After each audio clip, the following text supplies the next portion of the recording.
Good morning, everyone. How are you today? That's great. So before we start, let us all stand up and let us pray. Before we take your seats, let's have some energizer to awaken your body. So you may now take your seats. May I know who is absent? Very good. Everyone is present. So did I give you an assignment? Okay, then let's move on. And so let's have a game. So rearrange the words below. So these are the words. So what are the words or the hidden words? Very good. It's a short stories. So everybody read the definition of short stories.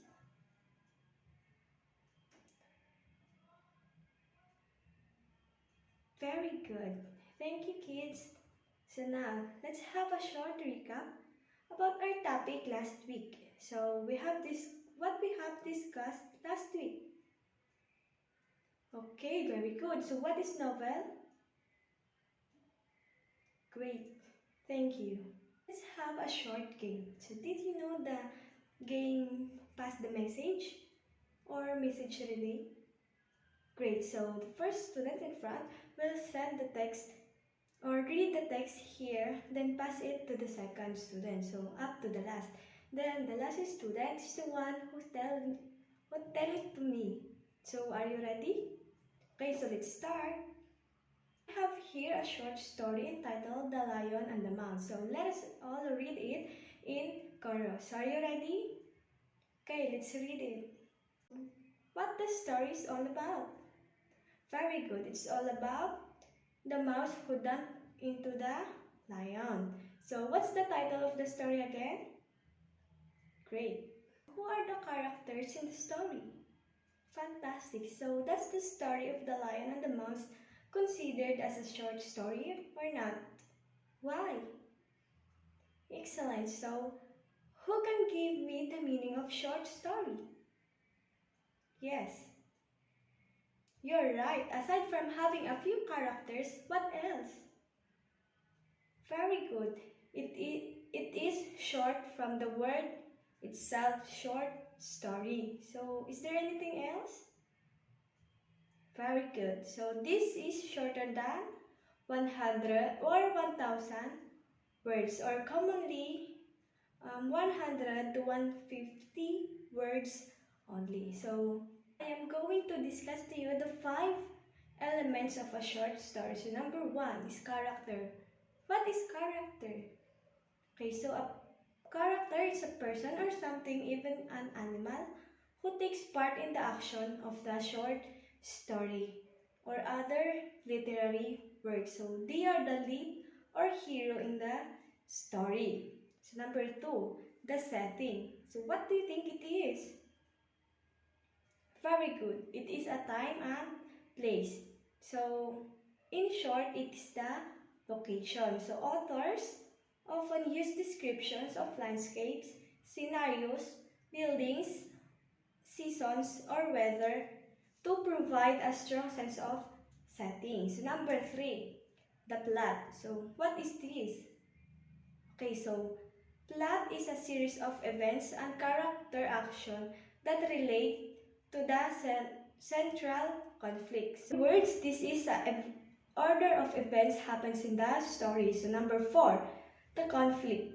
So this conflict is struggle between two people or things in a short story. So number 5 is theme. So the central idea or belief in a short story or the message of the story. Again, I repeat, there are 5 elements of a short story. So number 1 is character. This is the person or even sometimes an animal. Number 2 is settings. This is a time or place, or in other words, locations. Number 3, it is a series of events that happens or relates to the central conflict or the order of events happen in the story. Number 4 is conflict, and number 5 is theme. Is there any question?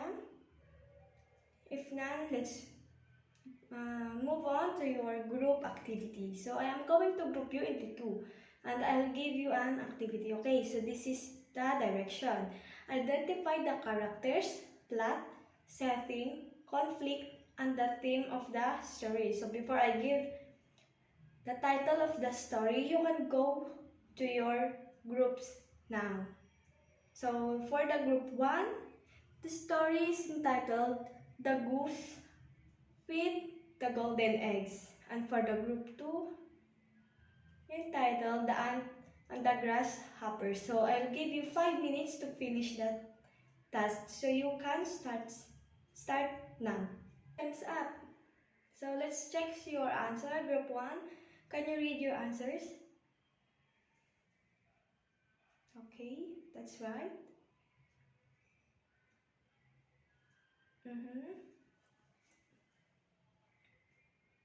Okay, so very good. You got the correct answer. So number 2, can you read your group 2? Can you read your activities? Okay.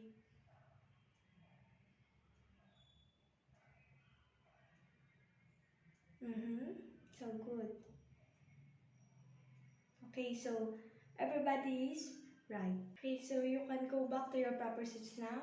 So let's move on to your individual activity. So the direction is matching type. So match the column A to column B according to its meaning. So ito yung activity nyo. So I give you 2 minutes to finish this task. You can start now. Okay, are you done? Let's check your papers. Okay, so number 1 is letter D, number 2 is letter E, number 3 is letter B, number 4 is letter A, and number 5 is C. Okay, so who got 5? Pass your papers. Okay, so let's move to practical application. So short story can give us moral lessons. So it teaches us to understand what happens in life. So whatever lessons we may know in life or may life teach us, let's give them importance because we don't know when we can experience the same situation like in the story. Then, what we have discussed today. Good. So what is short story? Great. So give me the 5 elements of the short story. Fantastic. Great job, class. So for your final activity, so bring out one whole sheet of paper. So direction, identify the character, plot, conflict, theme, and setting. Okay, so if you're done, pass your papers in front. Okay, so thank you. So for your assignment, choose your short stories and identify its character, plot, settings, conflict, and themes. So write them in your activity notebook. So that's all for today. Thank you everyone and you may go. Bye.